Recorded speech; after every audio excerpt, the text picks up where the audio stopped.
السلام علیکم ورحمۃ اللہ وبرکاتہ۔ نیوز 18 اردو کے تربیتی حج پروگرام میں سامعین کا استقبال کرتا ہوں۔ اس پروگرام کے تحت حج کا مکمل طریقہ 5 حصوں میں آپ کے سامنے پیش کیا جائے گا۔ آج کے پروگرام کا جو ٹاپک ہے وہ ہے سفر حج کا آغاز۔ سامعین اکرام، جیسا کہ آپ جانتے ہیں کہ اب جلدی ہی عازمین حج مکہ مکرمہ اور مدینہ منورہ کے سفر پر جانے لگیں گے، اور الحمدللہ عازمین حج کی تیاریوں میں مصروف ہیں۔ بڑا بابرکت سفر ہے۔ اس کے بابرکت ہونے کو تاجدار مدینہ حضور اکرم صلی اللہ علیہ وسلم نے بھی بارہا بیان فرمایا ہے۔ 2 حدیث آپ کے سامنے پیش کر رہا ہوں۔ نمبر 1، الحج المبرور لیس لہ جزاء الا الجنہ۔ حج مبرور یعنی وہ حج جو گناہوں سے بچ کر کیا جائے اور حضور اکرم صلی اللہ علیہ وسلم کے طریقے کے مطابق کیا جائے، اس کا بدلہ صرف اور صرف جنت ہے۔ اسی طرح سے حضور اکرم صلی اللہ علیہ وسلم نے ارشاد فرمایا، جس شخص نے اللہ کی خوشنودی کے لیے حج کیا اور اس دوران کوئی بیہودہ اور غلط کام نہیں کیا، تو وہ گناہوں سے پاک و صاف ہو کر اس طرح لوٹتا ہے جیسا کہ ایک بچہ پیدا ہونے کے روز گناہوں سے پاک و صاف ہوا کرتا ہے۔ عازمین حج سے درخواست ہے کہ جب وہ حج کے لیے روانہ ہوں تو اپنے گھر پر 2 رکعت نماز ادا کر لیں۔ سلام پھرنے کے بعد حج کے مقبول اور مبرور ہونے کے لیے اللہ تبارک و تعالی سے خوب دعائیں بھی کریں۔ گھر سے نکلتے وقت اگر یہ دعا یاد ہے تو ضرور پڑھیں، بسم اللہ آمنت باللہ وتوکلت علی اللہ ولا حول ولا قوت الا باللہ۔ سواری پر سوار ہونے کے بعد 3 مرتبہ اللہ اکبر کہنے کے بعد جو دعا سواری کی پڑھی جاتی ہے وہ ضرور پڑھیں، سبحان الذی سخر لنا ھذا وما كنا له مقرنین وَإِنَّا إِلَىٰ رَبِّنَا لَمُنْقَلِبُونَ۔ آج کل ہمارے عازمین حج ایک جم غفیر کو ایئرپورٹ لے کر جاتے ہیں، جس سے عام لوگوں کو کافی پریشانی کا سامنا کرنا پڑتا ہے۔ اس لیے میں تمام عازمین حج سے بہت ہی مؤدبانہ درخواست کرتا ہوں کہ بڑے مجمع کو لے کر ایئرپورٹ نہ لے جائے، اس سے راستے میں بھی لوگوں کو پریشانی ہوتی ہے اور ایئرپورٹ کے ایڈمنسٹریشن کو بھی کنٹرول کرنے میں کافی زحمت کا سامنا کرنا پڑتا ہے۔ اب چونکہ یہ سفر 48 میل یعنی 78 کلومیٹر سے زیادہ فاصلے پر ہے، اس لیے عازمین حج جیسے ہی اپنے شہر یا دیہات کی آبادی سے باہر نکلیں گے تو ظہر، عصر اور عشاء کی نماز 4 رکعت کے بجائے 2 رکعت ادا کرنی ہوگی، مغرب کی 3 ہی اور فجر کی 2 رکعت ہی ادا کرنی ہوں گی۔ سنن اور نوافل کا حکم یہ ہے کہ اگر وقت ہے، موقع ہے، گنجائش ہے تو پوری پڑھیں، اس میں قصر نہیں ہوتی، لیکن اگر دشواری ہے، جلدی ہے تو سفر میں سنن اور نوافل کو چھوڑا جا سکتا ہے، لیکن فجر کی 2 رکعت سنتیں اور اسی طرح عشاء کے بعد 3 رکعت وتر کا سفر میں بھی اہتمام کریں۔ اب ظاہر ہے اس سفر پہ آپ جا رہے ہیں تو کچھ سامان آپ کو ضرور اپنے ساتھ لے کر جانا ہے۔ نمبر 1 پاسپورٹ، نمبر 2 ہوائی جہاز کا ٹکٹ، نمبر 3 ٹیکے کے کارڈ، نمبر 4 احرام کی چادریں۔ مرد حضرات 2 سیٹ یعنی ایک لنگی کی شکل میں اور ایک اوپر اوڑھنے کے لیے، اس طرح سے 1 سیٹ ہوا، اور ایک سیٹ اور یعنی 4 چادریں جو ہیں وہ ساتھ لے لیں۔ پہننے کے لیے چند جوڑی کپڑے میں لے لیں، اوڑھنے اور بچھانے کے لیے چادریں بھی لے لیں، اور حج سے متعلق پمفلیٹ اور کتابیں بھی لے لیں۔ آج کل موبائل اپلیکیشن کا دور ہے، اپنے موبائل میں اچھی سی کوئی موبائل اپلیکیشن ڈاؤن لوڈ کر کے اس کو بھی آپ ساتھ لے کے جا سکتے ہیں۔ کھانے پینے کا بہت زیادہ سامان لے کے جانے کی کوشش نہ کریں، چونکہ اس سے راستے میں بھی آپ کو زحمت ہوگی، اور الحمدللہ سعودی عرب میں ہر چیز بآسانی مل جاتی ہے۔ اب عازمین حج کے نام ہم چند ہدایات پیش کر رہے ہیں۔ نمبر 1، حج کا مقصد اللہ کی خوشنودی حاصل کرنا ہو، یعنی ہماری نیت جو ہے وہ صاف ہونی چاہیے، اور وہ یہ کہ اس حج سے ہم اللہ کو راضی کریں۔ دکھاوا ہمارا مقصد نہیں ہونا چاہیے۔ تو پہلی چیز جو ہم عازمین حج سے درخواست کرنا چاہتے ہیں وہ یہ ہے کہ اپنی نیتوں کو صاف کریں، صرف اور صرف اللہ کی خوشنودی اور اس کی رضا جو ہے مطلوب ہونی چاہیے اس مبارک سفر سے۔ نمبر 2، سفر حج کے مصارف حلال ہوں۔ ویسے تو پوری زندگی ہی ہمیں حلال رزق کمانا ہے، حرام سے بچنا ہے، لیکن اس مبارک سفر میں خاص طور پر اس بات کا اہتمام کرنا ہے کہ ہمارے سفر حج کے تمام مصارف حلال ہوں۔ نمبر 3، عمدہ اخلاق کا اعلیٰ نمونہ پیش کریں۔ نمبر 4، دیگر حجاج کرام کی خدمت کا جذبہ رکھیں۔ نمبر 5، صبر کریں۔ جگہ جگہ پر آپ کو دشواریاں آئیں گی، ہمیشہ اس بات کو اچھی طرح سے ذہن میں رکھیں کہ صبر ہمیشہ ہمیں کرنا ہے۔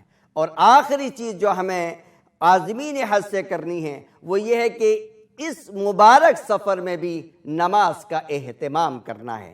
ہم نے دیکھا ہے کہ بعض عازمین حج اس سفر میں نماز میں کوتاہی کرتے ہیں یا ان کے اوقات میں نہیں پڑھتے ہیں، تو اس پورے سفر کے اندر نماز کا اہتمام ہونا چاہیے۔ اب اگلی بات آتی ہے شرائط حج، یعنی حج کب فرض ہوتا ہے۔ مردوں کے لیے چند شرائط ہیں۔ نمبر 1، مسلمان ہونا۔ نمبر 2، عاقل ہونا، یعنی مجنون پہ حج فرض نہیں ہوتا۔ نمبر 3، بالغ ہونا، بچے پر حج فرض نہیں ہوتا۔ اگر بچہ حج کرے گا تو وہ نفلی حج ہوگا۔ بالغ ہونے کے بعد اگر وہ صاحب استطاعت بنتا ہے تو اس کو اپنا حج فرض دوبارہ ادا کرنا ہوگا۔ اور چوتھی اور جو بنیادی شرط ہے وہ یہ ہے استطاعت اور قدرت کا ہونا، یعنی اتنا مال حاجی کے پاس موجود ہو کہ وہ مکہ مکرمہ آ جا سکتا ہو اور واپسی تک اپنے گھر کے مصارف جو ہیں، گھر والوں کے سارے خرچے برداشت کر سکتا ہو۔ اور 5واں یہ ہے کہ حج کا وقت ہو، اور 6واں یہ ہے کہ حکومت کی طرف سے رکاوٹ نہ ہو، یعنی آپ کی اپلیکیشن اپروو ہو جائے، اس کے بعد ہی جو ہے آپ کے اوپر یہ حج فرض ہوگا۔ عورتوں کے لیے ان شرائط کے ساتھ ساتھ ایک اہم شرط یہ ہے کہ محرم یا شوہر ساتھ میں ہوں۔ حج کے فرائض ارکان جن کے بغیر ہمارا حج مکمل نہیں ہو سکتا، ان فرائض کو ہم اہتمام کے ساتھ ادا کریں۔ نمبر 1، احرام، یعنی دل سے نیت کرنا اور تلبیہ پڑھنا۔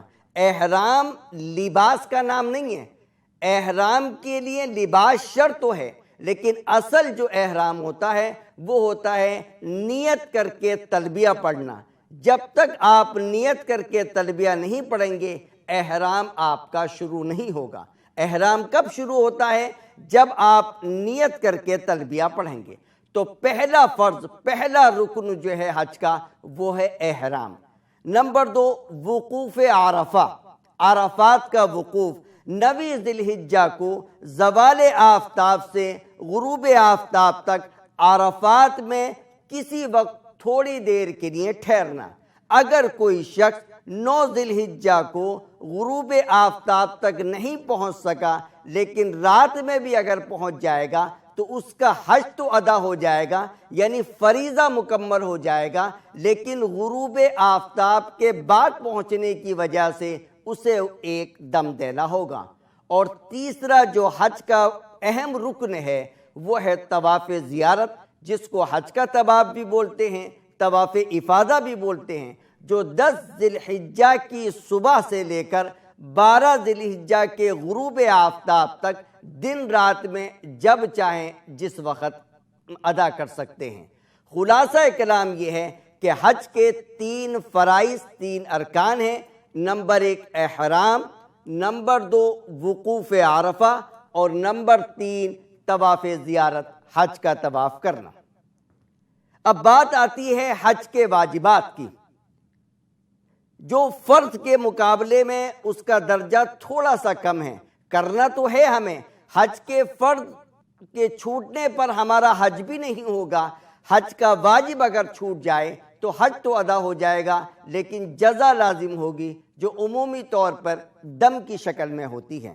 نمبر 1 میقات سے احرام کے بغیر نہ گزرنا، یعنی حاجی جو حج کرنے کے لیے جاتا ہے اس کی ذمہ داری ہے کہ وہ میقات کو احرام کے بغیر کراس نہ کرے۔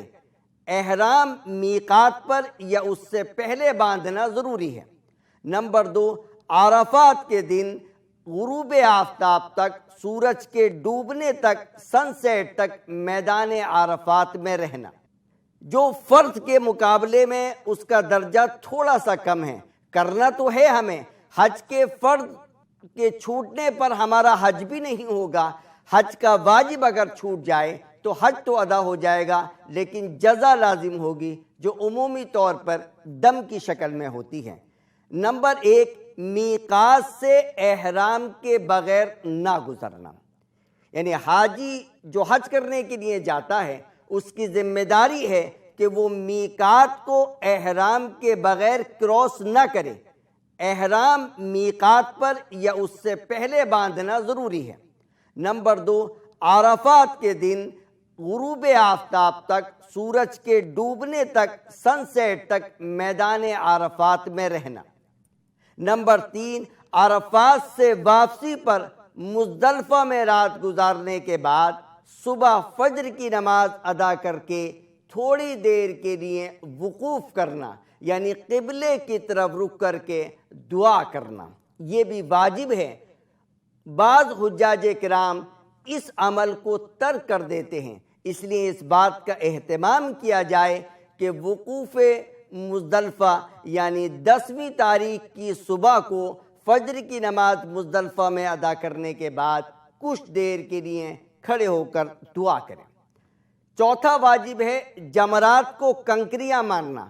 49 کنکریاں مارنا ہر حاجی کے لیے ضروری ہے، لیکن اگر کوئی حاجی 12 ذی الحجہ کے بعد 13 ذی الحجہ کو بھی منی میں رہنا چاہتا ہے، جیسے کہ افضل اور بہتر ہے، تو اس صورت میں 70 یعنی 70 کنکریاں استعمال میں آئیں گی۔ تو جمرات پہ کنکریاں مارنا واجب ہے۔ نمبر 5 قربانی کرنا، یہ شکریہ حج کی قربانی کی جاتی ہے، یعنی جو حضرات حج کر رہے ہوتے ہیں ان کی ذمہ داری ہے کہ وہ ایک قربانی مکہ مکرمہ یعنی حدود حرم کے اندر منی، مزدلفہ یا مکہ میں کسی بھی جگہ پر ایک قربانی ادا کریں۔ رہا معاملہ عید الاضحیٰ کی قربانی، انہیں کرنی ہے یا نہیں کرنی، اگر وہ ایام حج میں حج کے 5 دنوں کے اندر مسافر ہیں تو پھر اس صورت میں عید الاضحیٰ کی قربانی ان کے اوپر واجب نہیں ہے۔ لیکن اگر وہ حج کے دنوں میں مقیم ہیں، یعنی 15 دن مکہ مکرمہ میں قیام کرنے کے بعد منی آئے ہیں، تو اس صورت میں عید الاضحیٰ کی قربانی بھی ان کے اوپر واجب ہوگی۔ لیکن یہ بقرہ عید کی قربانی وہ مکہ میں بھی کرا سکتے ہیں، اپنے ملک میں بھی کرا سکتے ہیں، یا کسی دوسری جگہ پر بھی کر سکتے ہیں۔ نمبر 6 سر کے بال منڈوانا یا کٹوانا۔ مردوں کے لیے منڈوانا افضل ہے اور کٹوانے کی اجازت ہے۔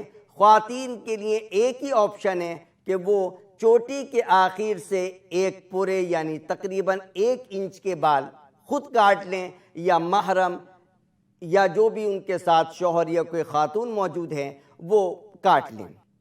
اس کے بعد 7واں جو واجب ہے وہ ہے صفا مروہ کی سعی کرنا، اور 8واں ہے وداعی طواف کرنا۔ تو حج کے فرائض 3 تھے، ان میں سے اگر ایک بھی چھوٹ گیا تو ہمارا حج ادا نہیں ہوگا۔ یہ حج کے جو میں نے 8 واجبات آپ کے سامنے بیان کیے، ان میں سے اگر کوئی چھوٹ جائے تو جزا لازم آتی ہے، جو عمومی طور پہ دم کی شکل ہوتی ہے۔ اب چونکہ عام طور پہ ہندوستان سے جو عازمین حج کی ادائیگی کے لیے جاتے ہیں وہ پہلے عمرہ کرتے ہیں، تو آئیے عمرے کی ادائیگی کے طریقے کو مختصر وقت میں سمجھ لیں۔ عمرے میں 4 کام کیے جاتے ہیں۔ نمبر 1 احرام، نمبر 2 مکہ مکرمہ پہنچ کر طواف کرنا اور 2 رکعت نماز پڑھنا، نمبر 3 صفا مروہ کی سعی کرنا، اور نمبر 4 سر کے بال منڈوانا یا کٹوانا۔ احرام میقات پر یا اس سے پہلے احرام باندھنا ضروری ہوا کرتا ہے۔ ہندوستان سے جو حجاج کرام جایا کرتے ہیں وہ دہلی ایئرپورٹ یا لکھنؤ ایئرپورٹ یا مختلف ایئرپورٹ سے ڈائریکٹ جدہ جاتے ہیں یا مدینہ جاتے ہیں۔ اگر وہ مدینہ منورہ جا رہے ہیں تو کسی بھی احرام کی ضرورت نہیں ہے، بغیر احرام کے مدینہ منورہ چلے جائیں۔ جب مدینہ سے مکہ مکرمہ آئیں گے تو اس صورت میں احرام کی ضرورت ہوگی۔ رہا معاملہ ان حجاج کرام کا جو ڈائریکٹ جدہ جاتے ہیں تو ان کے لیے ضروری ہے کہ وہ میقات پر پہنچنے سے پہلے احرام باندھیں۔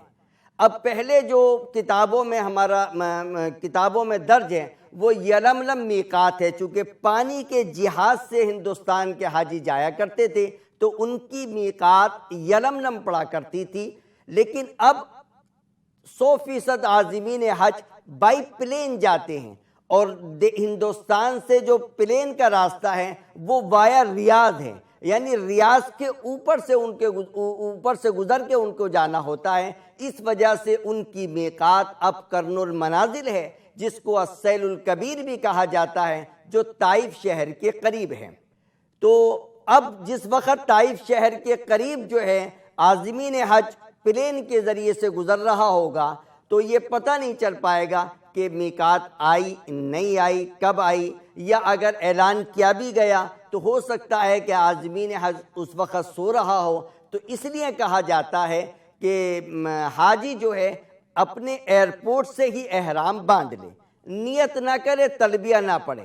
یعنی احرام کی جو چادریں پہنی جاتی ہیں، الحمدللہ ہندوستان کے تمام ایئرپورٹ پہ تقریباً نماز پڑھنے کی جگہ بھی ہے، اور دہلی ایئرپورٹ میں بھی الحمدللہ اچھا خاصا انتظام ہے، تو وہاں جا کر 2 رکعت نماز پڑھ لیں، احرام کی چادریں پہن لیں۔ ایک بات اور بتلا دوں کہ احرام کی چادریں لگیج میں نہ ڈالیں، ورنہ بڑی دشواری ہو جاتی ہے، کیونکہ لگیج پھر ہم کو ملے گا جدہ میں، اور ہمیں احرام باندھنا ہے میقات سے پہلے، اور جدہ میقات کے اندر ہے، اس لیے وہ احرام کی چادریں اپنے ہینڈ کیریئر میں رکھیں، جو ساتھ میں آدمی پلین کے اندر لے کے جاتا ہے اس میں ان کو رکھنا ہے یہ احرام، اور اپنے گھر سے بھی احرام باندھ کے جا سکتے ہیں، لیکن ظاہر ہے کہ جتنا پہلے آپ احرام باندھیں گے اس کی پابندیاں نافذ ہو جائیں گی۔ میں تو ان حضرات سے جو بائی پلین مکہ مکرمہ جایا کرتے ہیں ان سے کہتا ہوں کہ وہ احرام تو ایئرپورٹ پر ہی باندھ لیں، لیکن نیت نہ کریں، تلبیہ نہ پڑھیں، کیونکہ نیت کر کے تلبیہ پڑھنے کے بعد ہی احرام کی پابندیاں نافذ ہوتی ہیں۔ صرف احرام کی 2 چادریں پہننے سے پابندیاں نافذ نہیں ہوتی، اس لیے ایئرپورٹ پر احرام کی چادریں تو پہن لیں، 2 رکعت نماز بھی ادا کرنا چاہتے ہیں تو ادا کر لیں، اور عام طور پہ یہ موقع الحمدللہ آسانی سے میسر ہو جاتا ہے تو 2 رکعت نماز بھی ادا کر لینی چاہیے۔ نیت نہ کریں، جب پلین میں بیٹھ جائے اور پلین ٹیک آف لے جائے، پلین اڑ جائے تو اس وقت نیت کر کے تلبیہ پڑھیں۔ ظاہر عازمین حج ہندوستان کے عام طور پہ حج تمتع ہی کرتے ہیں، حج تمتع میں پہلے عمرہ کیا جاتا ہے، اس وجہ سے صرف عمرے کی نیت کریں، یعنی یہ نیت کریں کہ میں یہ جو احرام باندھتا ہوں اس سے عمرے کی ادائیگی کروں گا۔ اب مکہ مکرمہ پہنچنے کے بعد ظاہر اپنا سامان جو ہے اپنی رہائش پر رکھ لیں، فوراً ہی مسجد حرام جانا ضروری نہیں ہے، بلکہ آپ 2-4 گھنٹے 8-10 گھنٹے بھی انتظار کرنا چاہیں تو انتظار کر سکتے ہیں، آرام کر سکتے ہیں، لیکن احرام کی جو پابندیاں ہیں وہ نافذ رہیں گی۔ اسی لیے کہا جاتا ہے جب اپنا سامان وغیرہ رہائش پہ رکھ لیا جائے تو مسجد حرام جا کر پہلے عمرے کی ادائیگی کر لی جائے، عمرہ ادا کر لیا جائے، سر کے بال منڈوا لیے جائیں اور احرام ختم ہو جائے، تاکہ احرام کی جو پابندیاں ہیں وہ ختم ہو جائیں۔ تو اپنی رہائش پر سامان وغیرہ رکھنے کے بعد اطمینان سے مسجد حرام کی طرف چلیں۔ مسجد حرام چلتے ہوئے بھی جو ہے وہ تلبیہ پڑھتے رہیں۔ مسجد حرام میں جس طرح سے عام مسجدوں میں دایاں قدم رکھ کر داخل ہوا جاتا ہے، اسی طرح سے مسجد حرام میں داخل ہوں۔ مسجد میں داخلے کی جو دعا ہے اسی طرح سے دعا پڑھیں۔ جیسے ہی بیت اللہ پر آپ کی پہلی نگاہ پڑے، فوراً آپ جو ہے ہاتھ اٹھا کر یا بغیر ہاتھ اٹھائے کوئی بھی دعا کریں، کسی بھی زبان میں آپ کر سکتے ہیں، اس کے لیے عربی زبان ضروری نہیں ہے، کیونکہ اس موقع کی دعا جو ہے اللہ تبارک و تعالی قبول فرماتا ہے۔ اس کے بعد آپ طواف کریں گے۔ طواف کرنے کا طریقہ انشاءاللہ العزیز اگلے پروگرام کے اندر بیان کیا جائے گا، اور اس کے بعد صفا مروہ کی سعی کی جائے گی۔ ایک بات اور وضاحت کے ساتھ یہ بتلا دیتا ہوں کہ طواف جب بھی کیا جائے گا اس کے بعد 2 رکعت نماز ادا کی جائے گی، جو واجب الطواف کے نام سے پہچانی جاتی ہے۔ صفا مروہ کی سعی سے فراغت کے بعد سر کے بال منڈوانے ہیں یا کٹوانے ہیں۔ اب آپ کا احرام ختم ہو جائے گا، نہا لیجئے، غسل کر لیجئے اور اس کے بعد احرام اتار دیجئے۔ عام لباس میں آپ مکہ مکرمہ میں رہیے۔ دوسرا یا تیسرا اپنی طرف سے یا کسی مرحوم کی طرف سے یا کسی کمزور بیمار بڑے بوڑھے کی طرف سے عمرہ بدل کرنا چاہتے ہیں تو مسجد عائشہ تنعیم، جو مسجد حرام سے تقریباً 7 یا 9 کلومیٹر کے فاصلے پر ہے، مسجد حرام کے قریب ہی بسوں کا انتظام ہے، 2 ریال وہ لیتے ہیں۔ آپ جائیں اور وہاں سے احرام باندھ کر آئیں، اور دوسرا یا تیسرا یا جتنے بھی عمرے آپ کرنا چاہتے ہیں کر لیں۔ لیکن ایک بات ذہن میں رکھیں، ہر عمرے کی ادائیگی کے بعد سر کے بال منڈوانا یا کٹوانا ضروری ہے۔ اگر آپ نے پہلے ہی عمرے کے اندر اسطرہ پھلوا لیا ہے اور دوسرے دن آپ دوسرا عمرہ کرنا چاہتے ہیں تو اس صورت میں آپ کے سر پر بال نہیں ہیں تو 2 ریال کا وہاں ریزر ملتا ہے، ہندوستان سے بھی ریزر لے کے جا سکتے ہیں جو آپ کے لیے سستا ہوگا، اور اس کو اسی طرح سے پھیر دیں، چاہے سر پر بال ہوں یا نہ ہوں، اس کو اپنے سر پر ایسے ہی پھیر لینا چاہیے۔ خواتین ہر مرتبہ جتنے بھی حج عمرے کریں گی، حج تو ظاہر ہے ایک ہی سفر میں ایک ہی کیا جاتا ہے، عمرے ایک سے زیادہ کیے جا سکتے ہیں، ہر مرتبہ چوٹی کے آخر سے 1 پورے کے برابر بال کا کٹوانا ضروری ہے۔ سامعین حضرات، میں نے نیوز 18 اردو کے تحت پہلے پروگرام میں سفر حج کے آغاز کے متعلق آپ کے سامنے کچھ باتیں پیش کی۔ اللہ تبارک و تعالی عازمین حج کو ان تعلیمات کے مطابق حج کرنے والا بنائے اور ان کا حج مقبول و ممنوع بنائے۔ میں آخر میں نیوز 18 اردو کا شکر گزار ہوں کہ انہوں نے یہ موقع فراہم کیا کہ میں عازمین حج کی خدمت کر سکوں۔